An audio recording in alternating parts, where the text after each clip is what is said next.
दोस्तों नमस्कार। आज हम जिस दौर में खड़े हैं वह केवल भारत के लिए नहीं बल्कि पूरी दुनिया के लिए एक निर्णायक मोड़ है।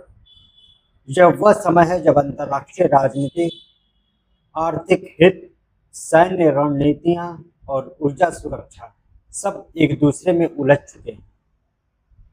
दुनिया दोबारा ऐसे मोड़ पर आ गई है जहां यह तय होगा कि आने वाले दशकों में कौन सा देश विश्व व्यवस्था को दिशा देगा और कौन सा देश केवल परिस्थितियों का अनुसरण करने के लिए मजबूत होगा। द्वितीय विश्व युद्ध के बाद पहली बार दुनिया इतनी अस्थिर दिखाई दे रही है। अमेरिका जो दशकों तक एकमात्र सुपर पावर बना रहा, अब अपने प्रभुत्व को बचाने की लड़ाई लड़ रहा है। चीन अपनी आर्थिक और सामरिक ताकत के दम पर विश्व व्यवस्था को बदलना चाहता है।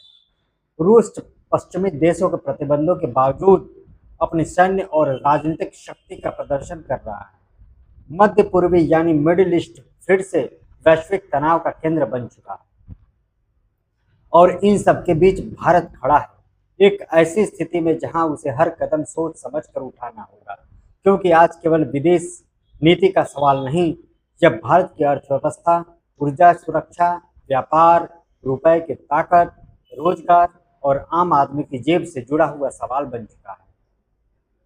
आज का सबसे बड़ा प्रश्न यही है, क्या भारत की मौजूदा विदेश नीति बदलती दुनिया के अनुरूप है? क्या भारत सही देशों के साथ खड़ा है? क्या भारत अपने दीर्घकालिक हितों को सुरक्षित कर पा रहा है, या फिर भारत ऐसे कूटनीतिक भूलों की ओर बढ़ रहा है जिनका असर आने वाले वर्षों तक दिखाई देगा? इन्हीं सवालों को समझने के लिए हमें पूरी दुनिया के बदलते समीकरणों को एक साथ देखना होगा। आज दुनिया दो हिस्सों में बटी हुई दिखाई दे रही है। एक तरफ अमेरिका और उसके सहयोगी देश, दूसरी तरफ चीन, रूस और उनके साथ खड़े देश। लेकिन यह विभाजन उतना सीधा नहीं है जितना शीत युद्ध के दौर में हुआ करता था। आज हर देश अपने आर्थिक हितों के आधार पर निर्णय ले रहा है। यही कारण है कि जो देश कभी अमेरिका के सबसे करीबी सहयोगी थे, वे भी अब नए विकल्प तलाश रहे हैं। सऊदी अरब इसका सबसे बड़ा उदाहरण है। दशकों तक अमेरिका और सऊदी अरब का रिश्ता तेल और सुरक्षा पर टिका रहा, लेकिन अब सऊदी अरब चीन के साथ भी संबंध मजबूत कर रहा है और ईरान के साथ समझौते की दिशा में भी आगे बढ़ रहा है। दूसरी तरफ संयुक्त अरब अमीरात यानी यूएई अमेरिका और इसराइल के साथ खड़ा दिखाई देता है। वहीं ईरान चीन के साथ अपने रिश्ते मजबूत कर रहा है। रूस पहले से ही चीन के साथ रणनीतिक साझेदारी में है। भारत की स्थिति इन सब के बीच बेहद जटिल हो गई है। भारत अमेरिका के साथ क्वाड में है। भारत रूस से रक्षा उपकरण खरीदता है। भारत ब्रिक्स और एससीओ में चीन और रूस के साथ बैठता है, लेकिन सीमा पर चीन के साथ तनाव भी जारी है। भारत इजराइल के साथ रक्षा और तकनीकी संबंध मजबूत कर रहा है, जबकि ऊर्जा के लिए खाड़ी देशों पर निर्भर है। यानी भारत एक साथ कई दिशाओं में संतुलन बनाने की कोशिश कर रहा है। यही भारत की ताकत भी है और सबसे बड़ी चुनौती भी। कुछ वर्षों तक ऐसा माना जा रहा है कि अमेरिका और चीन के बीच टकराव लगातार बढ़ेगा। व्यापार युद्ध शुरू हुआ, टैरिफ लगाए गए, लेकिन तकनीकी कंपनियां पर प्रतिबंध लगाए गए। सेमीकंडक्टर और आर्टिफिशियल इंटेलिजेंस को लेकर प्रतिस्पर्धा बढ़ी। अमेरिका ने क्वाड बनाया, इंडो पैसिफिक रणनीति बनाई, साउथ चाइना सी में चीन के विस्तार को रोकने की कोशिश की, ताइवान के मुद्दे पर चीन को चुनौती दी।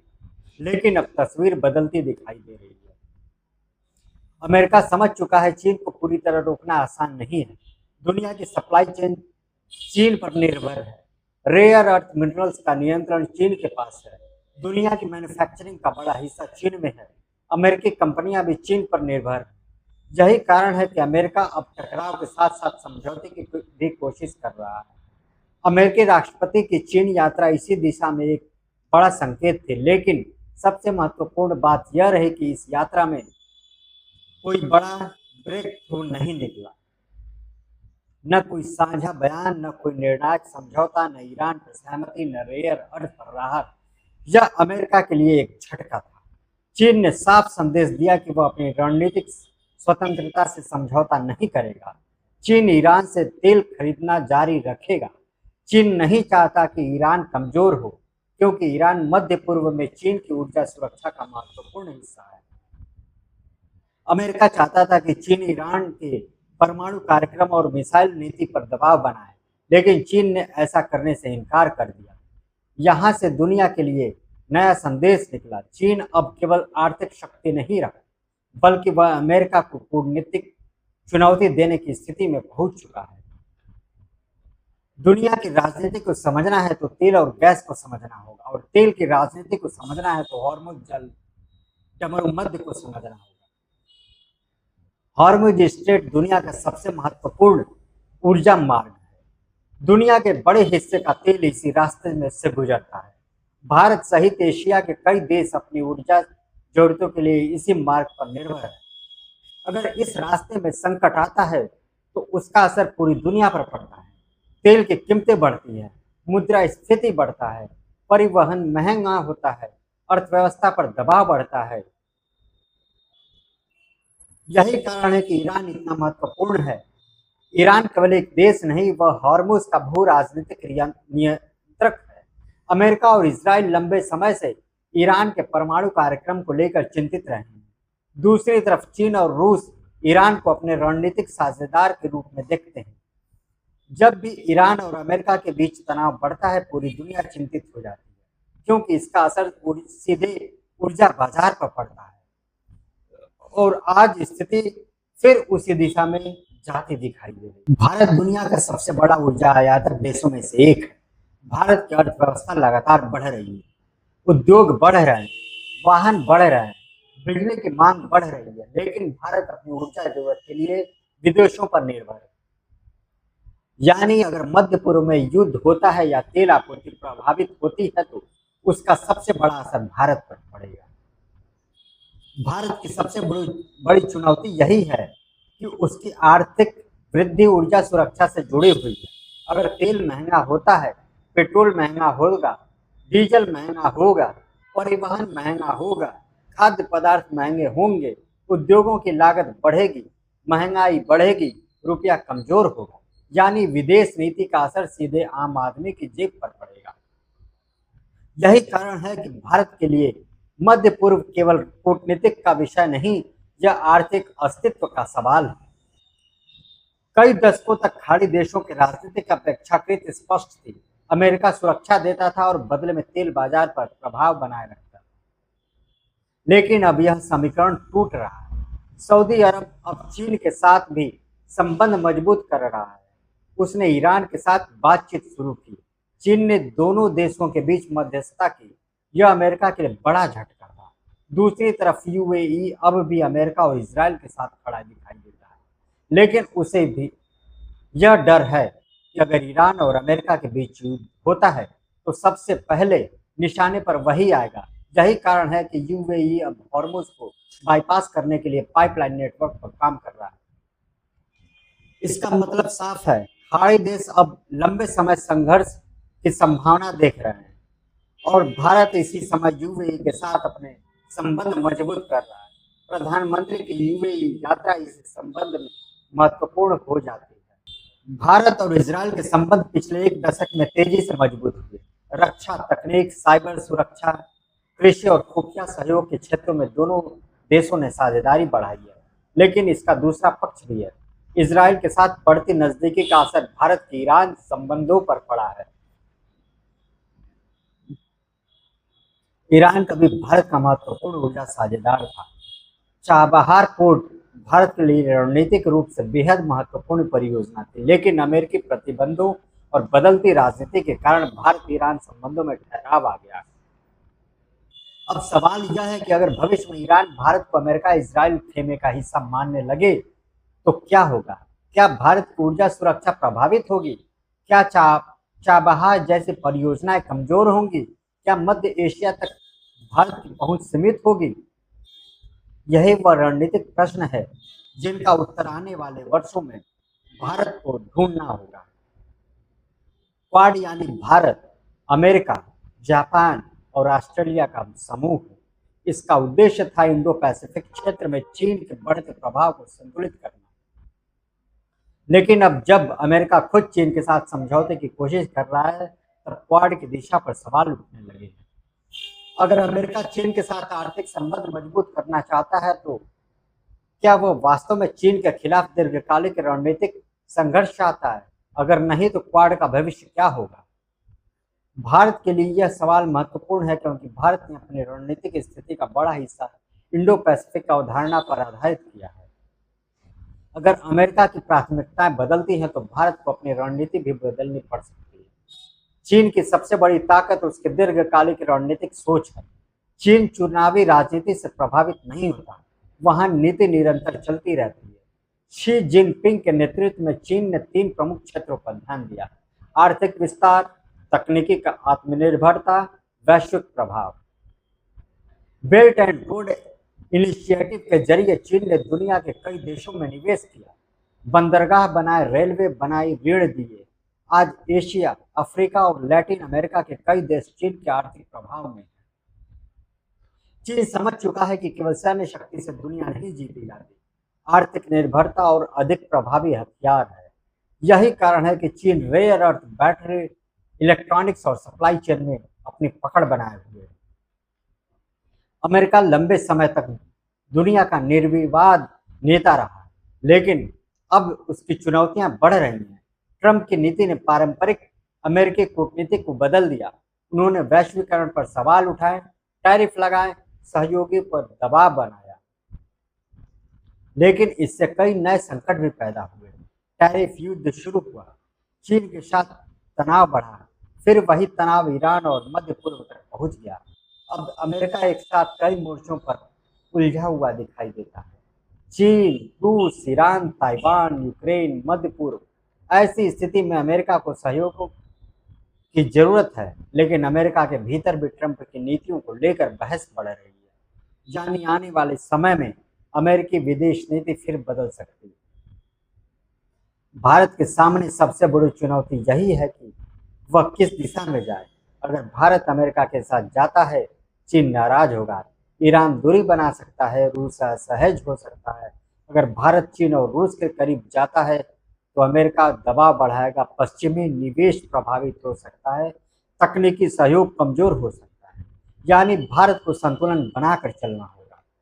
लेकिन सवाल यह है कि क्या वर्तमान परिस्थिति में संतुलन बनाए रखना संभव है? क्योंकि दुनिया अब बहुध्रुवीय होते हुए भी ध्रुवीकृत होती जा रही है। हर देश से यह अपेक्षा की जा रही है कि वह किसी एक पक्ष के साथ स्पष्ट रूप से खड़ा हो। विदेश नीति का असर अब सीधे अर्थव्यवस्था पर दिखाई देने लगा।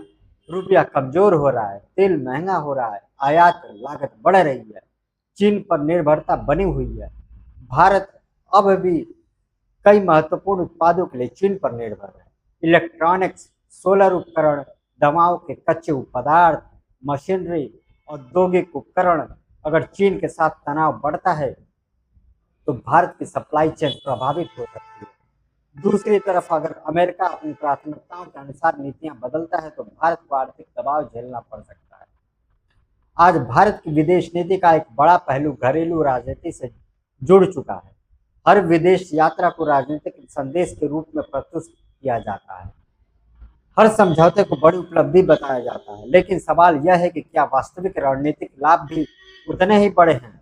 विदेश नीति केवल छवि निर्माण का माध्यम नहीं हो सकती, उसे दीर्घकालिक राष्ट्रीय हितों पर आधारित होना चाहिए। भारत को यह तय करना होगा कि उसकी प्राथमिकता क्या है। ऊर्जा सुरक्षा, आर्थिक सुरक्षा, सामरिक संतुलन, तकनीकी आत्मनिर्भरता। जब तक इन सवालों का स्पष्ट उत्तर नहीं होगा, तब तक विदेश नीति प्रतिक्रियात्मक बनी रहेगी। यह सवाल कठोर है, लेकिन महत्वपूर्ण भी है। क्या भारत ऐसी स्थिति में पहुंच सकता है जहां वह किसी भी बड़े समूह का केंद्रीय हिस्सा न रहे? ब्रिक्स ने चीन का प्रभाव बढ़ता हुआ देखा है। एससीओ में पाकिस्तान और चीन मौजूद है। क्वाड की दिशा अस्पष्ट है। मध्य पूर्व में नए समीकरण बन रहे हैं। ऐसी स्थिति में भारत को अपने स्वतंत्र रणनीतिक पहचान मजबूत करनी होगी। भारत की सबसे बड़ी ताकत उसका बाजार, उसकी जनसंख्या और उसकी भू राजनीतिक स्थिति है। लेकिन केवल क्षमता पर्याप्त नहीं होती। उसे रणनीतिक अस्पष्टता में बदलना भी आवश्यक है। भारत के लिए कुछ प्रमुख कदम आवश्यक हो सकते हैं। ऊर्जा स्रोतों का विविधीकरण। भारत को तेल और गैस के नए स्रोत खोजने होंगे। नवीकरणीय ऊर्जा पर तेज निवेश करना होगा। चीन पर निर्भरता कम करना। मैन्युफैक्चरिंग और सप्लाई चेन में आत्मनिर्भरता बढ़ानी होगी। संतुलित विदेश नीति। भारत को किसी एक खेमे में पूरी तरह शामिल होने से बचाना होगा। दक्षिण एशिया में भारत को अपनी भूमिका मजबूत करनी होगी। कूटनीति तभी प्रभावी होती है जब अर्थव्यवस्था मजबूत हो। दोस्तों, दुनिया एक नए युग में प्रवेश कर चुकी है। यह केवल युद्ध का दौर नहीं, यह आर्थिक निर्भरता, तकनीकी नियंत्रण, ऊर्जा सुरक्षा और वैश्विक प्रभाव का दौर है। भारत के सामने अवसर भी है और संकट भी। अगर भारत सही रणनीति अपनाता है तो वह आने वाले दशकों में वैश्विक शक्ति बन सकता है। लेकिन अगर रणनीतिक गलतियां होती हैं तो भारत ऐसी निर्भरता में फंस सकता है जहां उसके निर्णय दूसरों की प्राथमिकताओं में प्रभावित होंगे। भारत आज इतिहास के उस मोड़ पर खड़ा है जहां हर निर्णय केवल वर्तमान नहीं बल्कि आने वाली पीढ़ियों पर भविष्य तय करेगा। दुनिया बदल रही है, शक्तियां बदल रही हैं, गठबंधन बदल रहे हैं और वैश्विक राजनीति का केंद्र भी बदल रहा है। ऐसे समय में भारत के सामने सबसे बड़ी चुनौती यह नहीं कि वह किसके साथ खड़ा है, बल्कि यह है कि वह अपने राष्ट्रीय हितों को कितनी दूरदृष्टि और मजबूती से सुरक्षा कर पाता है। आज की दुनिया में युद्ध केवल सीमाओं पर नहीं लड़े जाते। अब लड़ाई अर्थव्यवस्था, तकनीक, ऊर्जा, व्यापार, डेटा और वैश्विक प्रभाव की है। जो देश से आत्मनिर्भर, रणनीतिक और आर्थिक रूप से मजबूत होंगे वही आने वाले समय में विश्व व्यवस्था को दिशा देंगे। भारत के पास क्षमता भी है, जनशक्ति भी है, बाजार भी है और अवसर भी है। आवश्यकता केवल स्पष्ट रणनीतिक, मजबूत नेतृत्व और दीर्घकालिक सोच की है। आने वाले वर्षों में यह तय होगा कि भारत वैश्विक शक्ति बनेगा या वैश्विक संघर्षों के बीच संतुलन बनाने में उलझा रहेगा। दुनिया बदल रही है और इस बदलती दुनिया में भारत को केवल भागीदार नहीं बल्कि भविष्य का निर्माता बनना होगा। मिलते हैं एक और विश्लेषण के साथ, तब तक के लिए बहुत बहुत धन्यवाद। नमस्कार।